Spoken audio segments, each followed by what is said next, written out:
Welcome to the Keelhauled podcast. I'm your host, Captain Logan, and we've got a lot of Sea of Thieves news to cover today, so tie yourselves to the mast and hold fast. Ahoy there, pirates. I hope you had yourselves a good week and a good weekend. I know I did.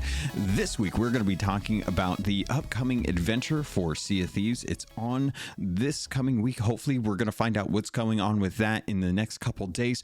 Also, we're going to be talking about Oreo and what pirates will do to get liveries. All that and more in this week's episode of Keelhauled Podcast. But before I get into any of that, I have to thank the patrons. They are the ones that went over to patreon.com/Keelhauled Podcast, just like you can if you like this content and want to support making it for you. I'm the one that produces, I record everything, the software and everything has costs, and all of that is all taken care of by the patrons. So thank you to People's Republic, LQ, Balls, Bam Bam Bagel, Captain Haskell, Captain Hayes, Chateau Neuf, Zombie Killer, Cloud, Cosmic Johnson, Static Mirror, Davram TV, El Jefe Esteban, Fergatron, Jabaro 5, Carl Embo, Kazia the Rogue, Lumpy SRQ, Dub Dub Goose, Evil Morpheus, Xbox Mike 29, Murphy Lives, Mutinous Max, Raja the Brave, Regis Stella, Replicated Flame, Rust Belt Kid, Norwegian, Skamelt 666, who has been supporting over on Twitch as well. Thank you for the 9 months. I appreciate it. And I do remember that. Captain Dasm, That Kilted Guy, TN Professor, Real Big Tuna, Big Bad Pad, Mina Fairy, Super Pack, Music Me, The Lore Chronologist, Deadeye Dre, Hager Owl, Jeff H, Ghost Boy 20, Evil Martha, Peter Miller, Rooski Doo, Thor Von Blitz, Windsor Chris, and Zam. Wow. Thank you all so much for your support. I love you all, and I look forward to our next community episode, which is in just the next week. No, a couple weeks. I think it's on the 28th of January. So 2 weeks from now, if you're listening to this on time. But 28th of January, regular time, we're going to be having the community episode for the Gold Hoarders.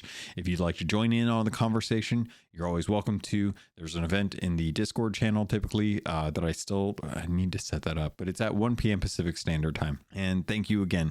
So let's get into this episode.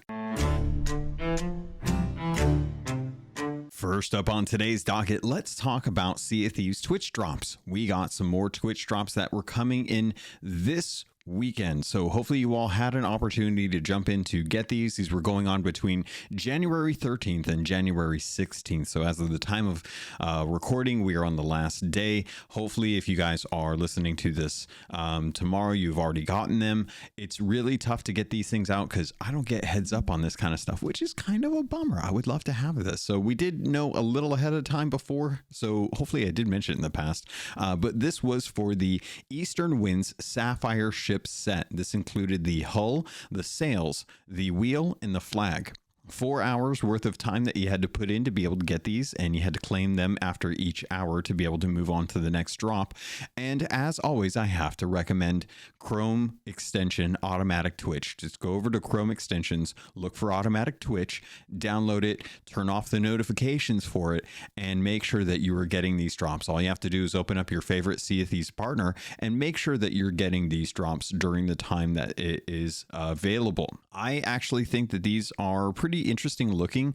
I'm not a huge fan of the color set. I think that the hues that they picked for kind of the orange and yellow are just a not quite my flavor.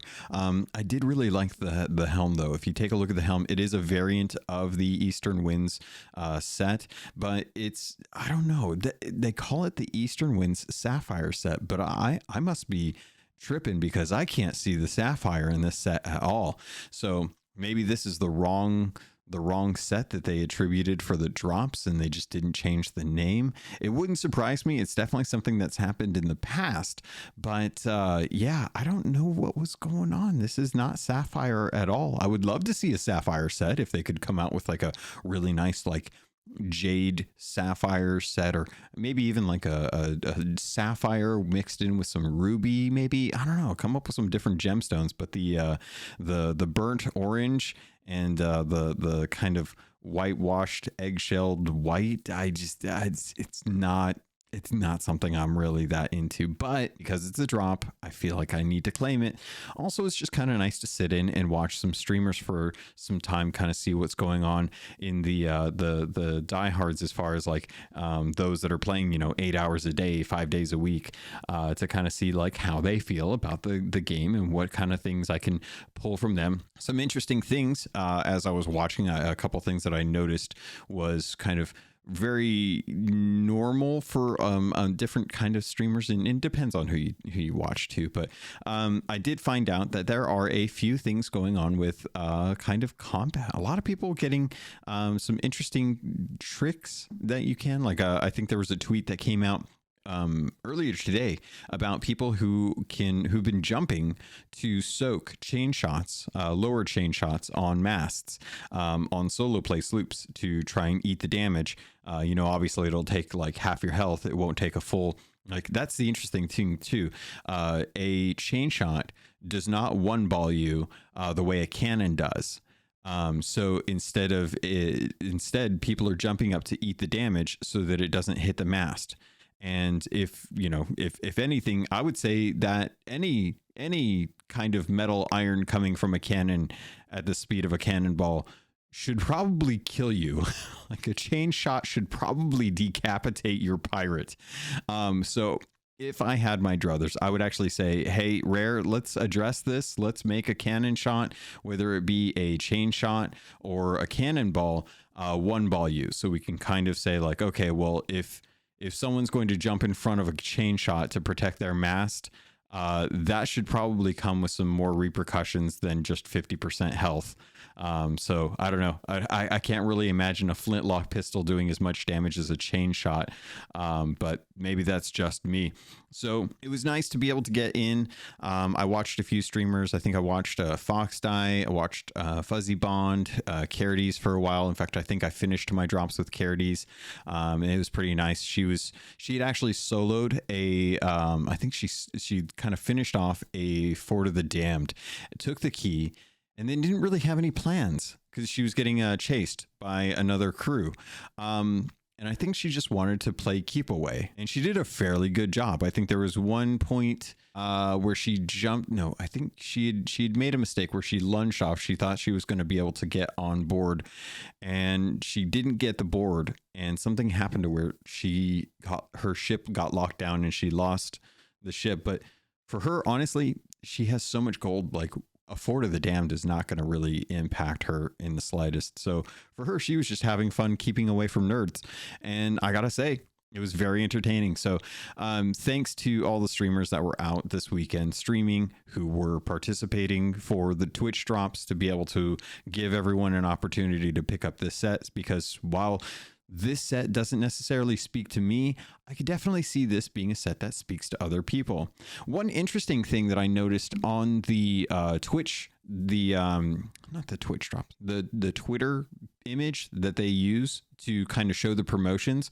I don't know necessarily who's making the art for this, but I couldn't help but notice that the ship that they're using is the galleon to show off the hull, but it's the ship hull without the harpoons, and I was kind of confused by that. I was like, it's kind of a weird thing. It doesn't matter, obviously, it doesn't really impact anything, but it was just kind of a weird little thing that I was looking at. I was like, oh, there's no harpoon on that hull. I wonder if it was taken off. It doesn't look right anymore. I mean, it used to look right, but it doesn't look right anymore. Also, there's no lantern too. They killed the lantern, but it doesn't matter. It's just a promotional piece to kind of show off the livery set for that. But it was just kind of funny. I was talking to myself while I was putting together the show notes and happened to notice that. So I don't know. Is it just me, or does it feel like we need to revamp the creator crew in Sea of Thieves? I feel like the creator crew was an interesting initiative to try and help gather more people into the potential pool for Sea of Thieves partners.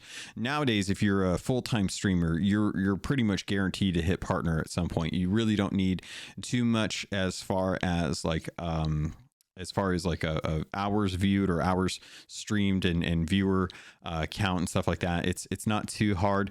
It's not something that I would love to be able to have the codes that the partners get that I could give away during recordings. Because right now, I mean, for Sea of Thieves, I put this up on YouTube, and when it goes up on YouTube, it has video, it has B-roll. But I could very easily put in a little splash page somewhere, you know, randomly within the actual video that has the code, and I can omit like 2 characters from that code to give people an opportunity to watch it, to find it, and then to try and work out what the actual code is. And that would be a fun way for me to give players an opportunity to watch the content if they normally are, but have an opportunity to get the Obsidian codes, like the 6-packs, right? That everyone kind of gets. I don't know if they're still doing codes. I imagine they still have some laying around, but I might have to hit up the community management team and see if there's anything I can work out with them to see about doing some kind of content like that, because I would like to participate. I'd like to give people stuff, or I'd like to give stuff away. That'd be fun. So I think it's weird talking about it because it's like I should be writing this stuff down. So I'll probably have to grab my Sea of Thieves journal and kind of jot this down for later. But yeah, hopefully you guys all managed to get your Twitch drops. I got mine. It was very nice. I will probably never put them on because if I'm being honest, there's a much better set out right now. So let's get into that actually. Next up on today's docket, let's taste sweet victory with special edition Xbox Oreo cookies and delicious prizes, unless you're in the United States. There was the crisis, the cookie crisis of 2023. It's in the first month of this year, and I feel like the Americans are already being set up to fail. If you don't know, I would be very impressed. You might not be keeping up on Sea of Thieves news too much, but if you are keeping up on Sea of Thieves news, are you not keeping up on Halo news? Are you not keeping up on Forza Horizon 5 news? Because there are new livery sets and armor coatings for all 3 games. So with Xbox and Oreo, they have put together a promotion.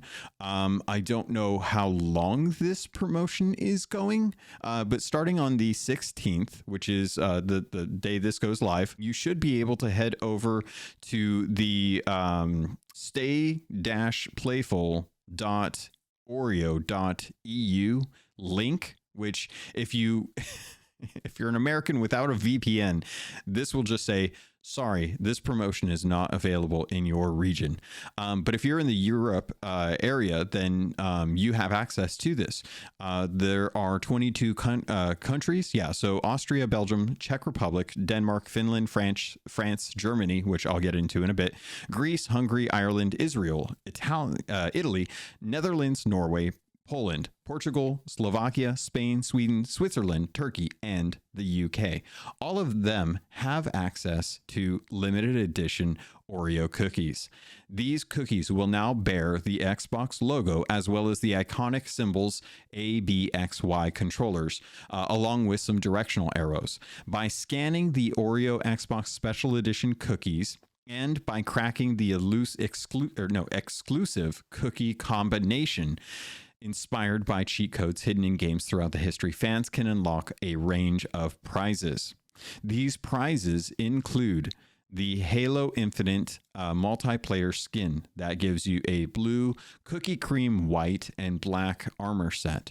You can also get the Forza Horizon 5 blue, white, black, and cookies and cream pattern on any card that you want, as far as I understand it. And Sea of Thieves has what I think is one of the best liveries I have seen in a hot darn minute.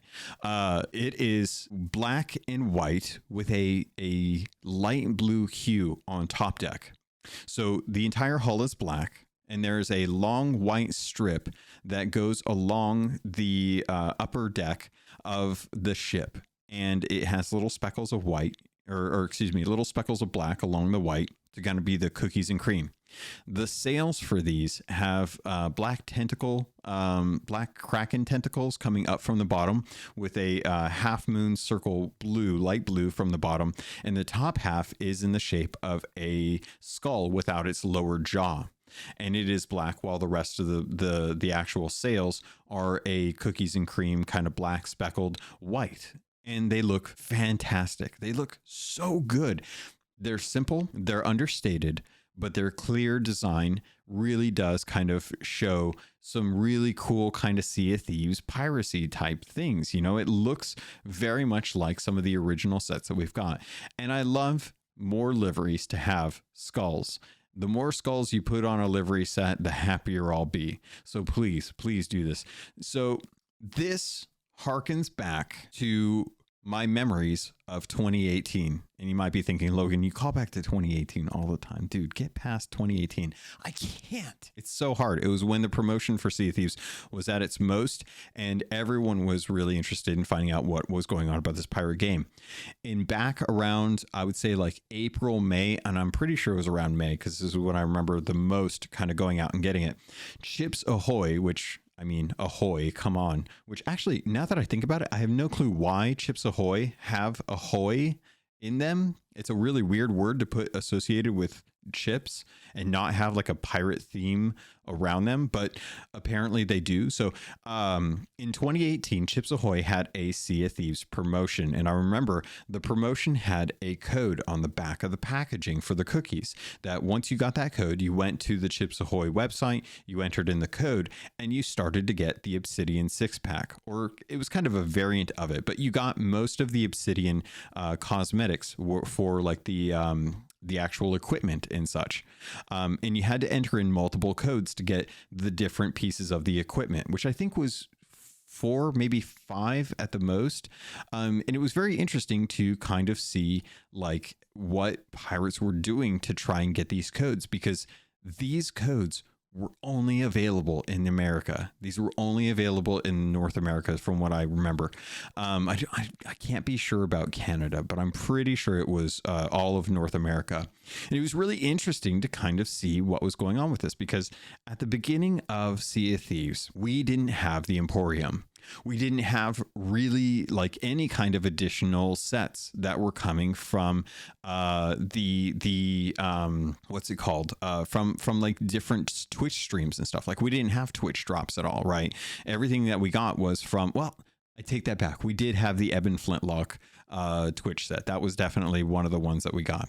But we really didn't have a whole lot of variety. Everything that we had was stuff that was brought to us from the actual like kind of promotional stuff that they had for the game. So if you bought the hard drive, then you got the Obsidian blunderbuss. If you bought the controller, then you got the ferryman set. And it was always one of those weird things where it was like, oh man, it's so strange that you know, we're getting these interesting sets in by like all these weird promotions, but I guess we got to go get all these promotions to be able to get the really cool Obsidian set. And since then, the Obsidian set has always been kind of one that everyone has tried to collect, because you know, the Obsidian capstan is very hard to get. The Obsidian banjo is very hard to get. You have to watch streamers nowadays if you want the 6-pack, and it's definitely something where people want to finish off that set. So people are spending hundreds of dollars on codes for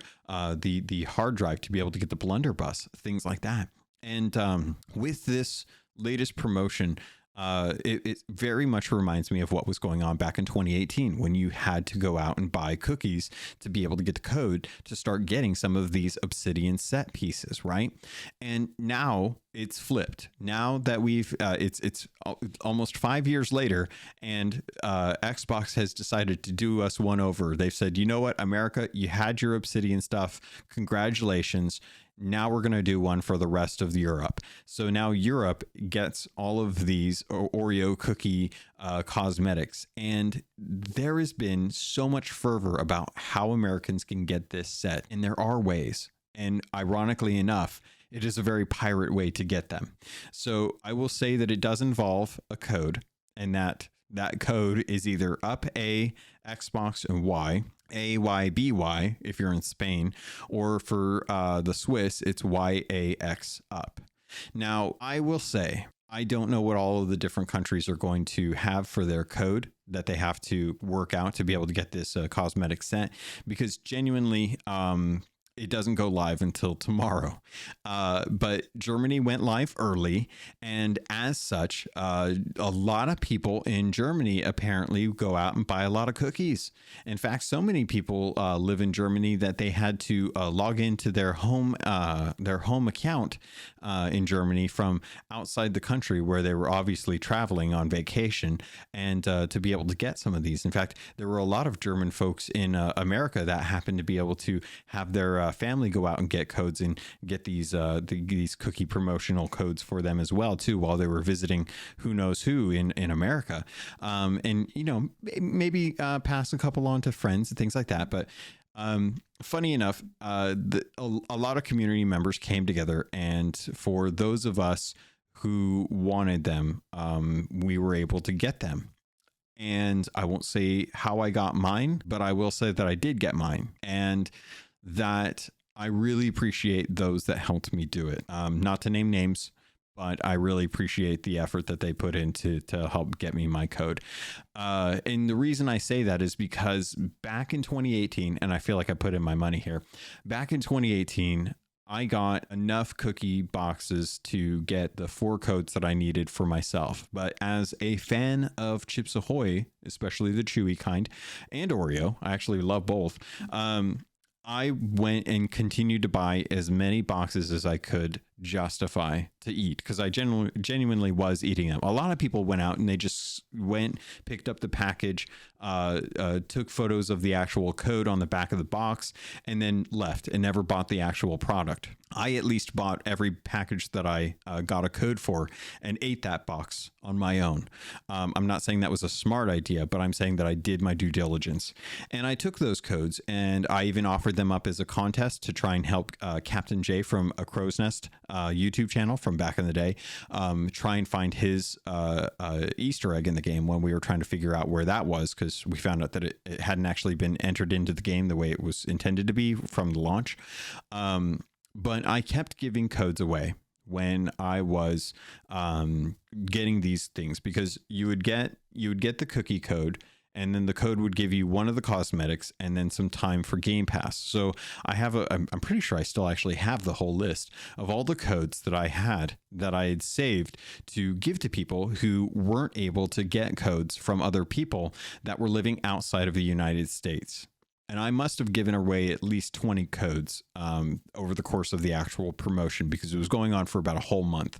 And even after that, I found boxes that were at stores that were still good, that had the promotional stuff on there. So I would scoop those up, grab the codes, and then eat the cookies. And the codes themselves were actually good for all of 2018. So even throughout the year, like as people were coming up, they would say like, oh yeah, I missed out on this. And I'm like, oh, hold on, I've got codes for this. So I feel like I've justified the things that had to be done for me to be able to get the code that I did.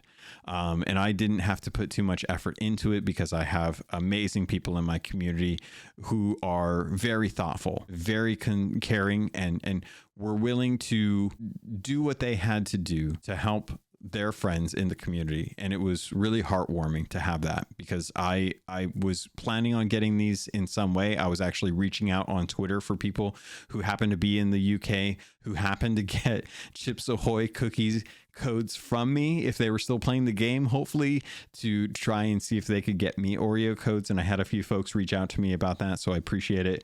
But I effectively wanted to I wanted these. I really do, because I think they're really beautiful.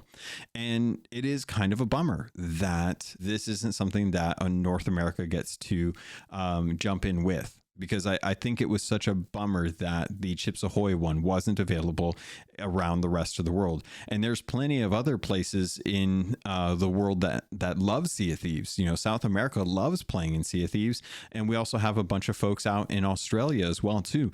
And not any of them are available for this kind of promotion.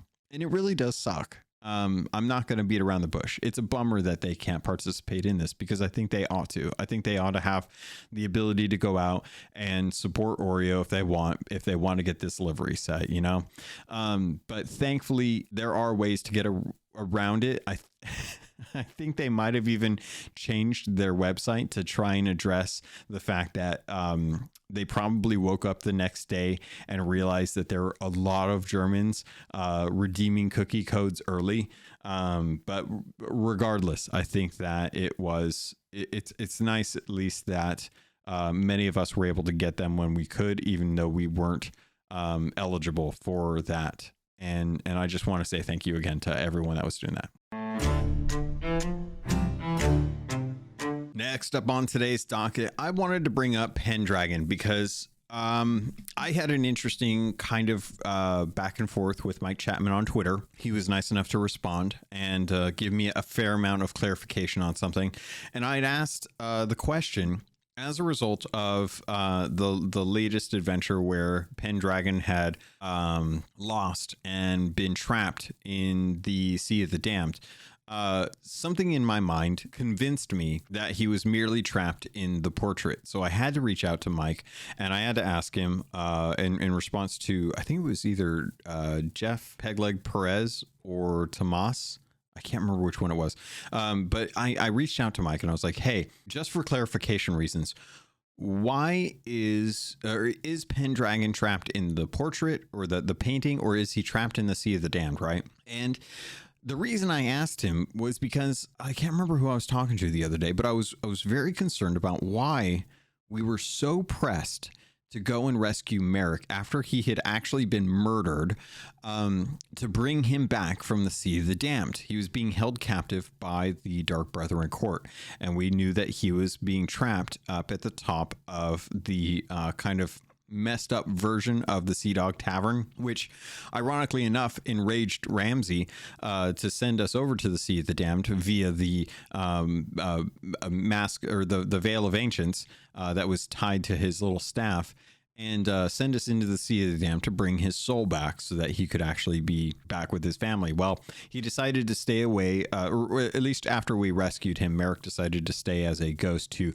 quote unquote protect his family, which is such a weird thing to go through. I'm still not really sure what the decision was behind that, but I think it tied a little more into what they wanted to do with the game than it did necessarily with the plot line. But to get back to the point, Pendragon is stuck in the Sea of the Damned. Now, the place where he's stuck, there is a tower and a bunch of shipwrecks and the eclipsed sun. So I don't know that we necessarily know where he is, but it does seem very strange that Belle, who can traverse between realms, has been missing, and I would imagine is probably out there looking for Pendragon. But Ramsey has not sent us to the Sea of the Damned to try and find Pendragon. Now, that may be because he is waiting to hear back from Belle, because maybe Belle is trying to get a better idea of what the situation is, like where he's at, how we can get him back. But from what I hear, she's been, hanging out in the Pirate Legend Tavern, and it seems like everyone is just kind of forgotten about Pendragon. And outside of the Reapers, who probably walk by and, for good luck, touch the little painting of Pendragon looking sad and downtrodden in the Sea of the Damned, much like a football team walking by and, touching some sort of statue or poster or something on the wall as they're going out onto the pitch to win a game. I can imagine that everyone else is kind of forgotten about Pendragon. It's kind of a bummer because he's one of my favorite characters. So I wanted to hear from folks, and I'm hoping to kind of find out, with next week being the last weekend of is it the last weekend of the month? Next weekend? Yeah, next weekend is actually no, it's 2 weeks. We got a couple weeks before the community event. So food for thought for the community members, the gold hoarders out there. I would love to hear your reasons or your thoughts behind why Ramsey has yet to send us to the Sea of the Damned to go and retrieve Pendragon. Also, What is it that is actually trapping Pendragon from being able to come from the Sea of the Damned? He's never seemed to have a problem before. He's always been able to come whenever it's called upon him, whether it be the fifth tall tale in A Pirate's Life, or it be the shrouded, the shrouded hungering one. What was the name of that event? Oh my gosh. The Shrouded Ghost one, where we had to summon the different megalodons, kill them, steal their soul, put it into a little plushie, stick the plushies on a table, light the beacon with another crew, play the song, and then had to actually fight the Shrouded Ghost, which is not it was not an RNG event, so it didn't count for the Shrouded Spoils commendation from 2018. Yes, I'm bringing it up. No, I don't care if you're annoyed with me for doing it. I want that one done. I think I even saw someone who had like 10,000 hours in the game, had every achievement, and still had never come across the Shrouded Ghost. The RNG on that is redonkulous, and yeah, I will still harp on that if I can, until the day I get it. And then when I get the Shrouded Ghost, I promise you 100%, you can call me out on this too, I will never bring it up again. I will never ever bring up the Shrouded Ghost ever again, unless someone calls me out on it.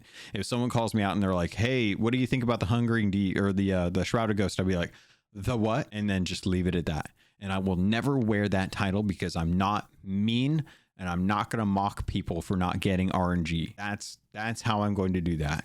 I will get it. I will get that commendation knocked off, and I will never talk about it. So what do you guys think? Pendragon, why isn't he coming out of the Sea of the Damned himself? Why isn't Bell searching for him? Why isn't Ramses sent us using the Veil of Ancients back to the Sea of the Damned to be able to get it? What's the warrior doing? What's the ancient warrior doing that apparently is keeping up Bell's attention a lot more than Pendragon? Why is my boy stuck in the Sea of the Damned? These are questions. I need answers. I would love to hear your thoughts on this as well too. So let me know. You can also let me know too if you're not one of the Gold Hoarder members. You can always jump into the Discord server. There's a Discord server where you can talk about just about whatever you want, as long as you keep it PG. And we also have Twitter as well too. So if you want to hit me up on Twitter at CAPT_LOGUN, you can also email the show too. I haven't seen any emails in a while, and I always like reading those out. CAPTLOGUN@gmail.com if you want to get a hold of someone on the show, which I guess would just be me. I mean, maybe you want to get a hold of Caleb. If you want to send fan mail to Caleb, you can do that through the email as well too. I'll pass that along. I don't know what you're going to say, but if it's anything bad, I probably won't pass it on. But if it's something good, I'll definitely pass it along. Also curious how you guys liked last episode. I still want to know, should we have bananas? Are bananas worth it in the game? What do bananas do for you? Are bananas special? Do they hold a place? Do you hold it up for scale? Very curious to hear what your guys' thoughts are and feedback as we go into the end of the first month for Sea of Thieves. I'm very curious if we'll get another roadmap as well too. Will Rare actually take a chance and give us another roadmap, giving us a list of things for each season to indicate what's going to happen in the future in a very nebulous manner?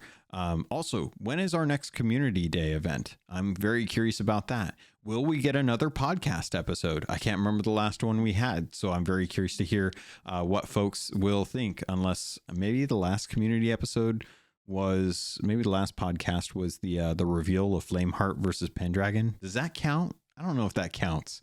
You guys tell me if that counts. I don't think that counts as a podcast episode, but I would love to have another podcast episode. Let's dive into one of the other things that I wanted to talk about that I don't think anyone's really mentioned, but I am very curious to hear what you all think. Ahoy there, pirates. This is the ad for this episode, and I did want to let you know, if you wanted to avoid these and just get a regular filler, you can head over to the Patreon. There's a special feed just for patrons that get the ad-free version. If you want to keep listening, though, I can't say I blame you, because this week I want to let you know about Loot Crate and getting 15% off of most crates and crate subscriptions when you use the link and code RobotsRadio in the show notes. Also, you can head over to audiobooks.com, get your first 3 audiobooks for free, and that can include any free 2 VIP books, or use the affiliate link for Green Man Gaming. If you're a PC gamer or you'd like to save money on games, it's one of the benefits of being a PC gamer. Head over to Green Man Gaming. You can get codes for Steam, Epic, any of the different stores that they have deals going on. They have deals going on all the time, and if you plan on buying there, please consider using our affiliate link. All of that goes straight to me through the network. Thank you all so much for everything that you do to support this podcast. It means the world to me, and I continue to try and improve the quality and the content for you. With that, pirates, let's get back to the show.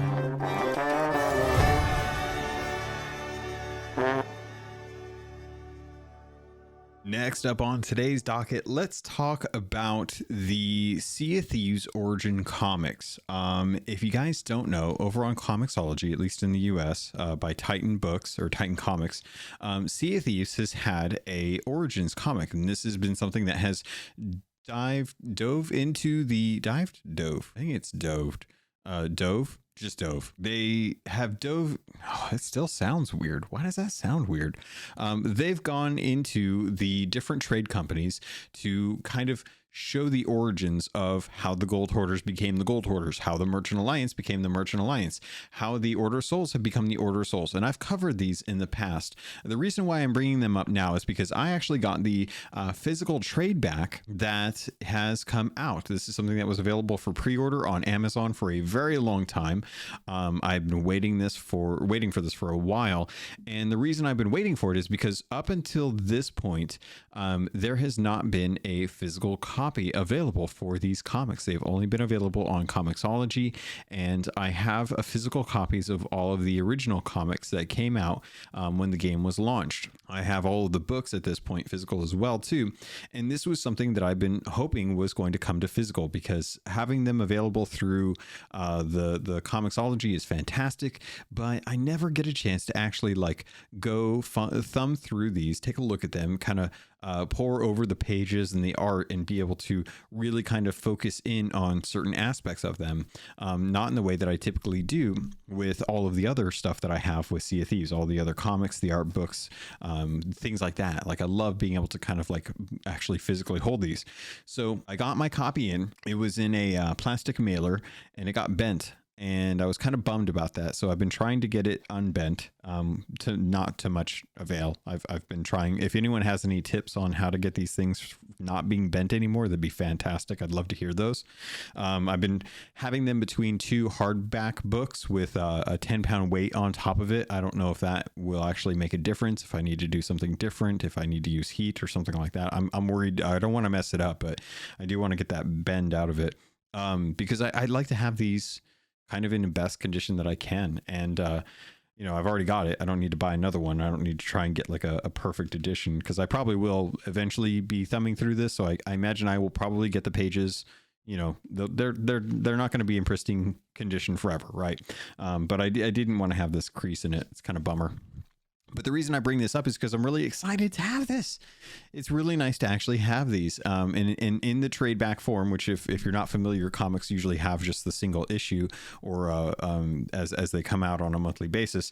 And then when a trade back comes out, it has the combination of a section of the comics that have been released over a certain amount of time.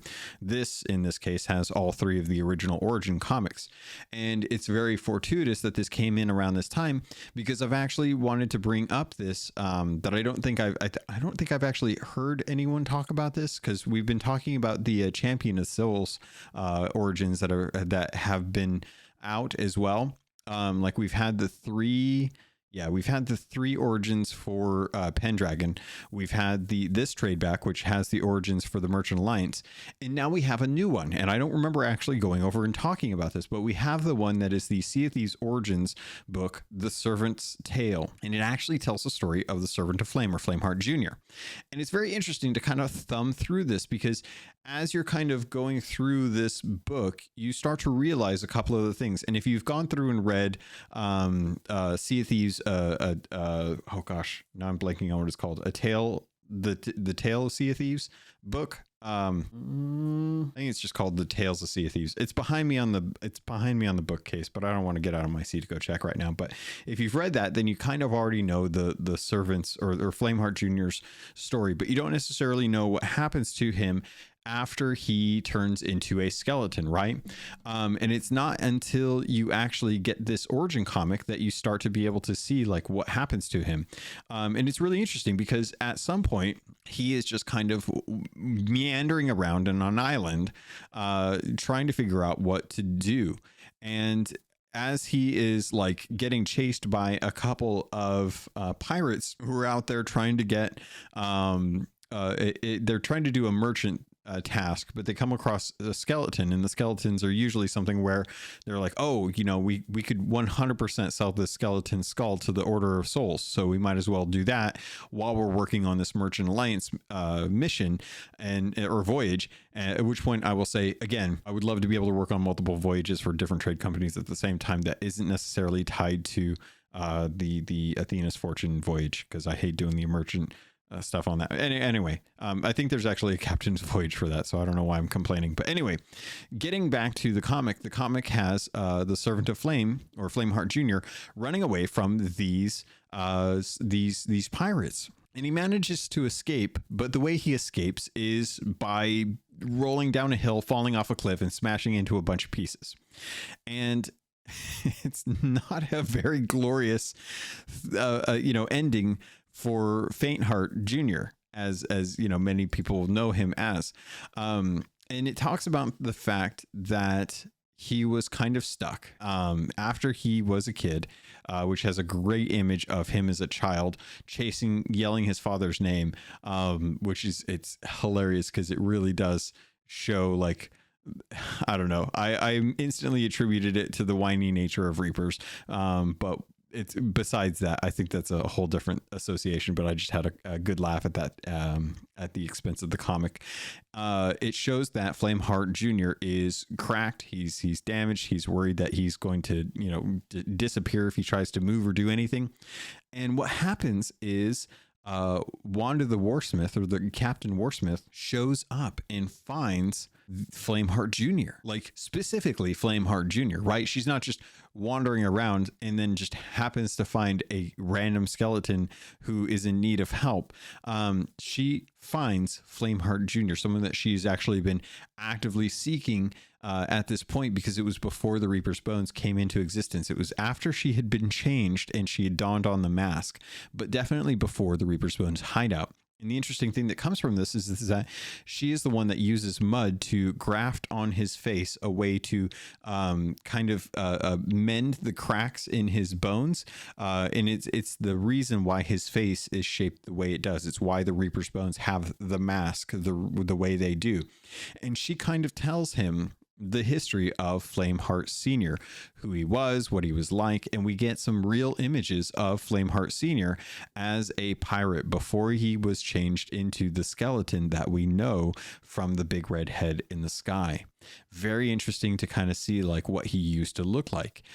So with that legacy now formed in his mind of who his father was, they worked together to start to build up the Reaper's Bones hideout. And that's when she started to kind of get the rag and bone crates, as well as the Reaper's chests.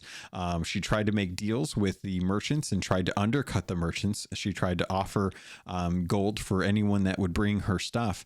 And while she was working on the upper layer of the Reaper's Bones hideout, he was busy down below digging out the true home underneath of the island, which I still haven't gotten a chance to see. I'm still looking forward to that one day. And that was kind of like the beginning, the impetus of the Reaper's Bones. It was very kind of, it was interesting to kind of see like, okay, well, he'd kind of built a mask for himself when he realized that he needed to be kind of front and center for the Reaper's Bones as they were going to start kind of working on that. And that was about the time that he started to notice that Wanda was in it for Flameheart, because she was obsessed with him and wanted his love, and he has no love to give. So that was when she started to kind of like move away from following Flameheart and wanted to become her own entity in Sea of Thieves and bring piracy to Sea of Thieves her way. And as such, he decided to kind of take up the mantle. And that's when he forged his gold mask out of the treasure that he had. And it even progressed even further where, like, as she was starting to move away from the Reaper's bones, he started to trust her less and less. And that's when he started to actually craft all of the Reaper's bones animals, you know, like the parrots, the monkeys, things like that, to be his eyes and ears for him, so he wouldn't have to rely on Wanda the Warsmith's information, intel anymore. And it wasn't until Flameheart had arrived in the Sea of Thieves as the head in the sky that he realized it was time for the Reaper's Bones to become a front-facing organization or group to be in the Sea of Thieves and not to be trifled with. And that's when they started to recruit more and more pirates, and that's when they started to hand out the pajamas. And that's when they started to give players the opportunity to be emissaries and stuff. And it tells this all as kind of like a backstory for the two characters that are being that have been captured as a result of them kind of being hunted down by the Reaper's Bones. The same pirates that were chasing him originally, the ones that were going after Merchant Voyage and then found the skeleton and then wanted to get his skull. These two pirates are now in the Reaper's hideout. And the interesting thing that I liked about this comic is that it's not necessary for you to read to understand what's going on in the Sea of Thieves, right? It is a supplementary thing that is still canon, which means that the story that they're telling right now, the story that is going on in Sea of Thieves, is the comic takes place after the first community decision, because it talks about how one of the pirates that was in here was saying, I was there when you attacked Golden Sands.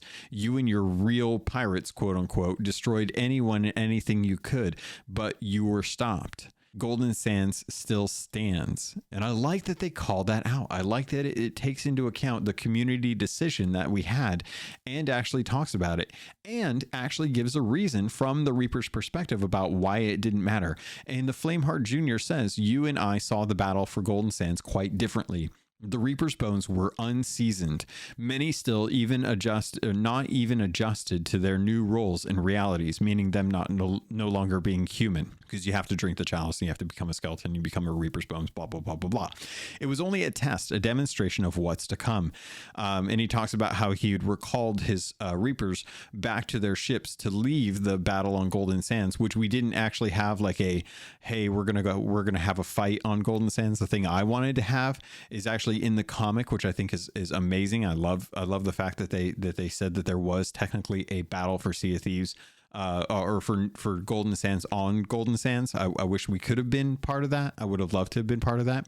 And you can see that they've actually amassed like a much larger not tribe. What am I thinking here? A faction? Yeah, faction. To their cause. And it really does kind of lead into the battle for Sea of Thieves, right?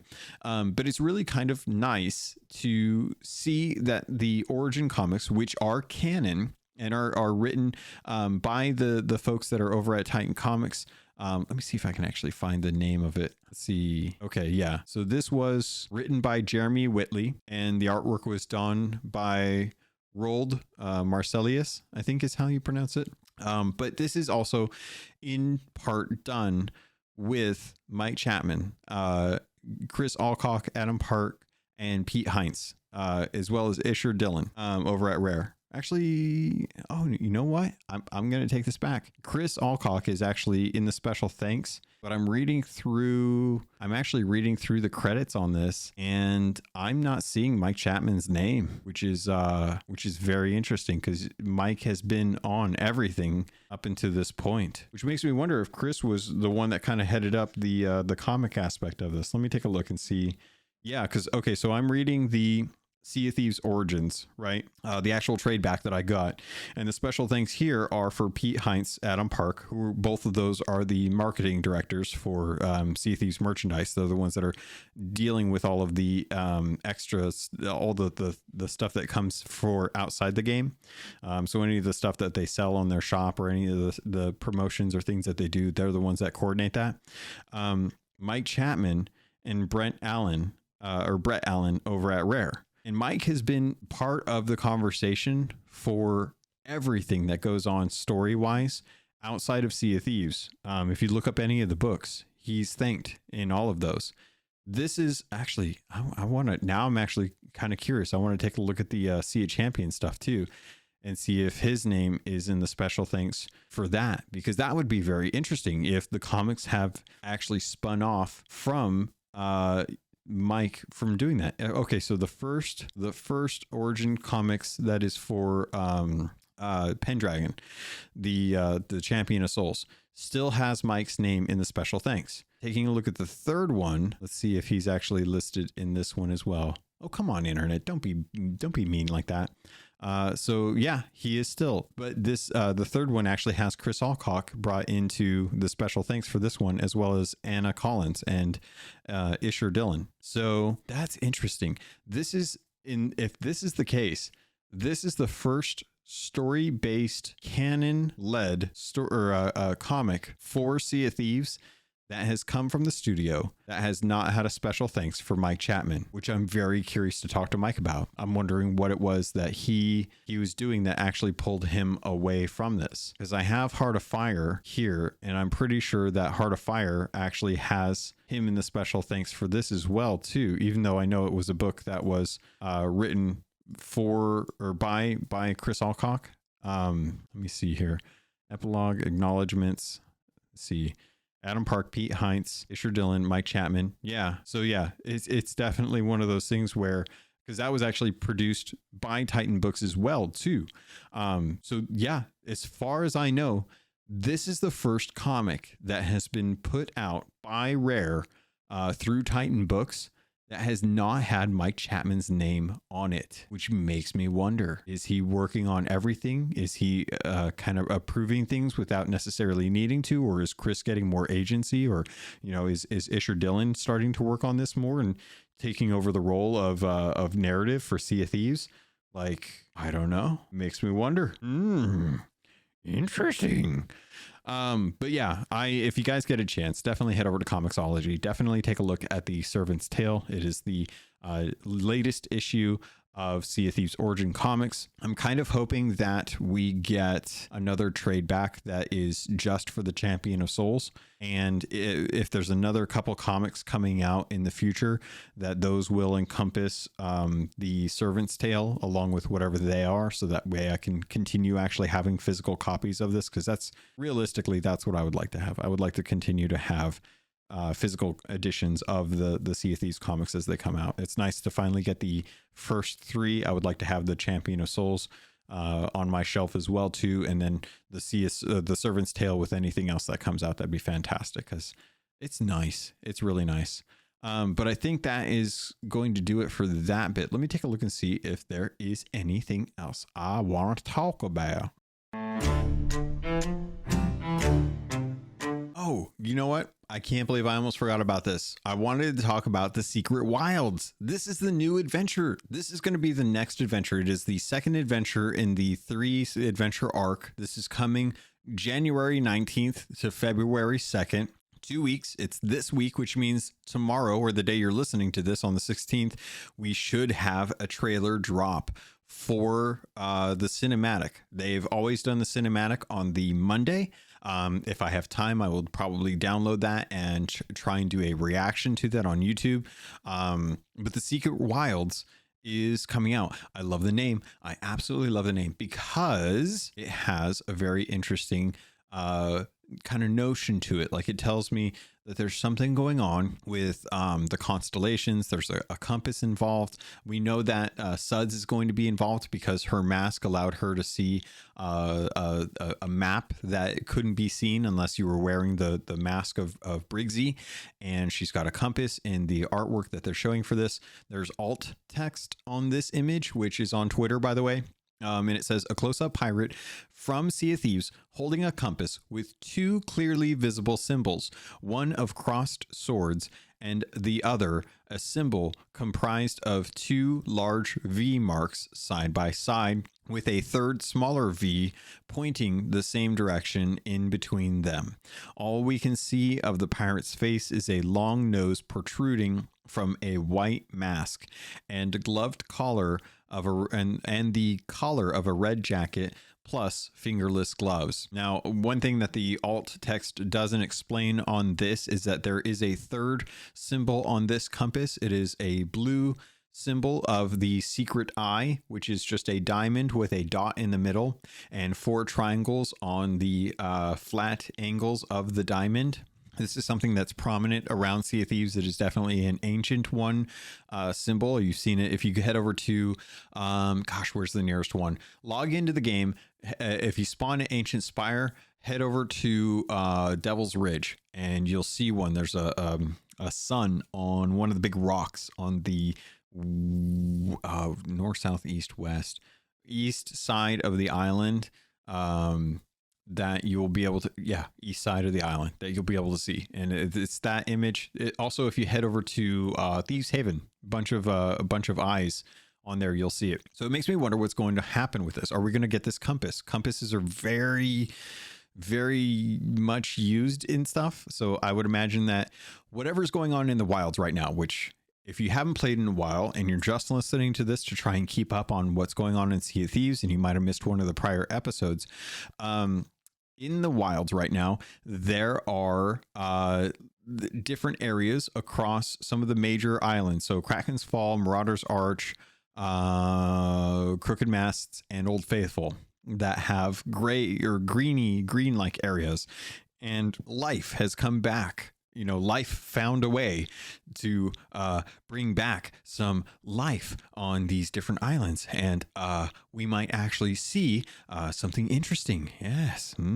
Yes. So maybe this will actually tie into that. Who knows? Ooh, chaos theory. So, and the interesting thing about the image, at least on this, is that it is a pirate that is holding this compass. But the pirate is not a pirate that is a skeleton. It is a pirate with fleshy fingers, which means that this is probably during a time when Briggsy was still human and potentially just someone who was cursed. And I'll be very curious to kind of see how this goes. I love that we're bringing Briggsy back. I definitely want to know. And it was thanks to when we were actually having the orb stream, we actually found out, thanks to the team that was working on that all of the little things that were going on as a result of the orb stream, even though it was all kind of happening in the same area, in the same place and stuff, like Briggsy coming out of the portal from the Sea of the Damned in her human form, didn't actually mean she was working with the Reaper's Bones. It just meant that she was going to be involved with the next major plot point for Sea of Thieves, right?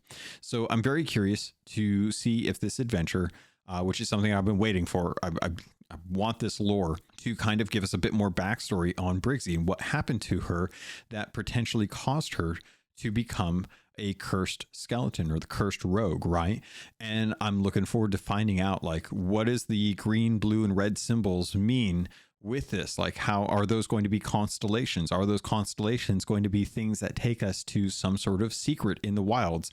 Is that secret actually going to be located on Sunken Grove, like I believe it will be? Because it happens to be the thing that was shown in the orb stream with Belle and the ancient warrior. So very cool kind of thing. I'm really excited to get into that. I don't know anything yet. I haven't been on Insiders. I haven't even been on Insiders for the sake of getting my hour. That's how lazy I've been. I've been too busy playing other stuff and playing Sea of Thieves to try and keep going through games that I bought and never played. So I'm trying to do that. Plus I'm watching a bunch of anime with my wife. So we've been trying to burn through Demon Souls and stuff. And I just haven't had time to think about going on Insiders. So at some point I really need to log on and get my hours done each week, because I really feel like I want to get that white cat. The white cat's all I care about. I don't care about the sapphire stuff. I really don't. I just want the white cat because it's so pretty.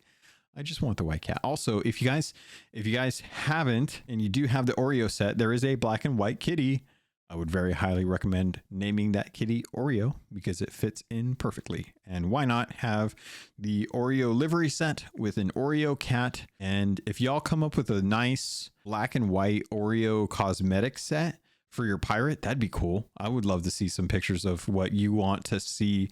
Like what would a cookie, Captain Cookie look like if you could make Captain Cookie? So I would love to see some photos on Twitter. I would love to see some photos in Discord. Call to action. Show me your Captain Cookie crumble or whatever. But I think that's going to do it. So definitely keep an eye out. Let me know what you guys think of the adventure. I will be jumping in as soon as possible. I'm still trying to get in daily streams. And shout out to, actually, I have to thank this because I was playing on Saturday and I got an opportunity to jump in to Sea of Thieves with the Keelhauled crew and Davram TV from Pirate Talk Radio. We were sailing around having a good time and we were being hunted by a sloop after we had just gotten a bunch of merch stuff because we were trying to work on emissary ledgers for Davram because Davram and I missed out on the top tier Reapers and I was really kind of bummed about that, but he needed to get the Reapers done as well too. So we were just kind of sailing around trying to get some stuff turned in for Reapers. And we had another Reaper who hopped on and it was Psycha, and they had just gotten, it was on their birthday. Like they just turned toward 33 and it was their day. They were just sailing around. And it was really kind of fun to have them like just pop into the game. And after we'd been sunk, they GG'd. And I was like, oh, I love it when people GG after a fight. It was a good fight. It was really tough. It was 4v2 and they really did a good job. They're very strong. It was Sea of Champion sales with gold or with ghost curses. And it was really kind of fun to have an interaction with pirates after losing and be able to talk to them. So I jumped into actual game chat with them because I'd been playing on my Xbox, so I didn't hear what they were saying. And afterwards I got to talk with them and I got to connect with them and I was like, oh, this is awesome. A Sea of Thieves partner and kind of meeting their community. And they came over, they were super generous. They donated like 10 gift subs. It was very, very sweet. I'm going to leave a link in her or in the show notes for her Twitch as well too. So if you guys get a chance, take a look at the show notes because I'm going to leave some links in there for you to follow along. But it was just really awesome that, you know, even after we had lost, because we did lose a lot and it was kind of a bummer, you know, losing is always a bummer, but it was nice to be able to talk to them after we had sank and not just have them like just be like toxic afterwards, you know, like that's always such a bummer. But it was just so nice to be able to chat with someone afterwards and find out who they were, find out, you know, what was going on with them, you know, how long they've been playing Sea of Thieves, stuff like that, and just get a chance to actually like enjoy the conversation. It feels like I don't ever get to have good conversations with anyone because most of the time everyone just tends to be like such a bummer in Sea of Thieves. So it was nice to actually get a chance to talk to someone after having like an interaction with them. So thank you to Psycha for coming over. I'm going to leave a link to her Twitch channel in the show notes, so you can definitely check them out. Make sure that you're giving them some love the way that their community showed me some love as well too. And also shout out to Sparbucks, who was in chat and I'd sailed with in the past with Carities and stuff. So it was just really kind of cool to get a chance to run into some other Sea of Thieves creators as well. Happenstance, we weren't even diving. It was just happened to show up on the same server, which never happens to me because I'm always on West Coast and I never run into other people that are Sea of Thieves community or content creators and stuff. So it was fantastic. I had a really good time. They earned that loot 100%. They worked hard for it. They really did. We almost had them a couple times and I was really like hoping that we would be able to win. But they definitely, they were really good, really good PvPers, which always really makes me feel like pain because I'm like, oh, I feel like I don't have that prowess. I blame it on age. I'm just too old at this point. I can't react fast enough. That's my excuse.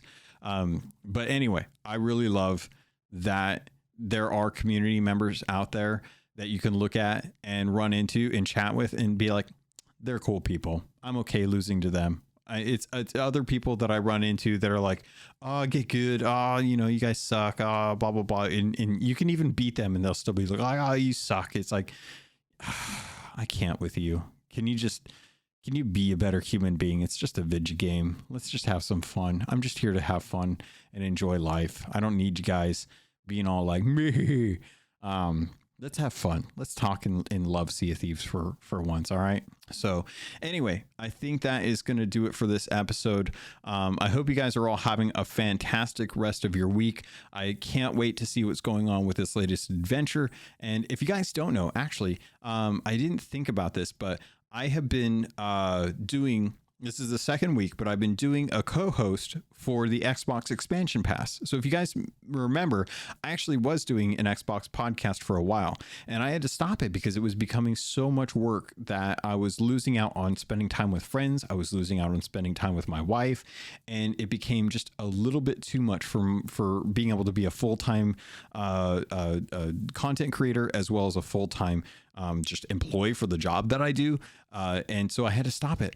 But now I'm actually on the Xbox expansion pass, and I've been having such a good time with that. We're doing a video podcast over on YouTube as well as audio versions over on Spotify. So if you want to get my thoughts and a good conversation with Luke Lore, the Insipid Ghost, about Xbox and some of the games that we're going to be playing, especially with some of the stuff that's coming this year for Xbox, man, do me a favor, go check out Psycha and make sure you check out Insipid Ghost.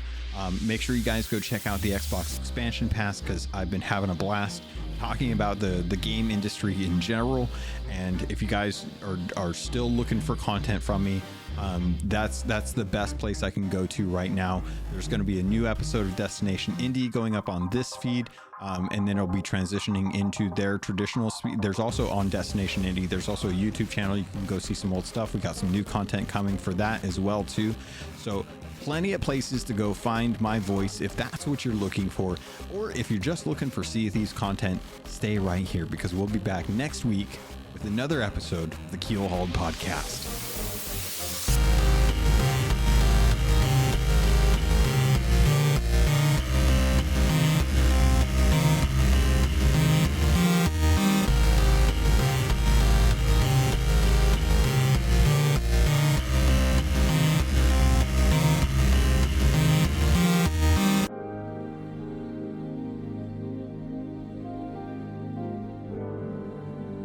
You've been listening to a Robots Radio podcast.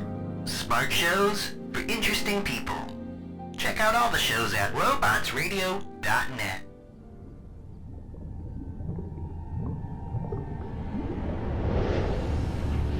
Nominated in New Jersey's Here Now Audio Fiction Festival 2020, it's BioShock, the Midnight Series. Based in the dystopian underwater city of Rapture, witness what it was like for civilians from different walks of life before and after Andrew Ryan's city fell. It's a tale of deception, downfall, and survival.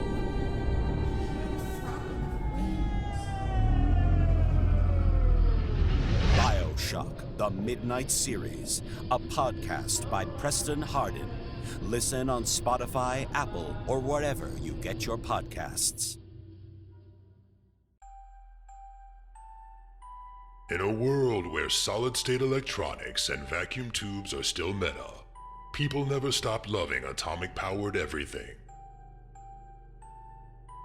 A chosen 500 stepped inside a subterranean vault to be spared the nuclear horror of the inevitable Great War. 25 years later, they emerge after the fallout settles to retake Appalachia.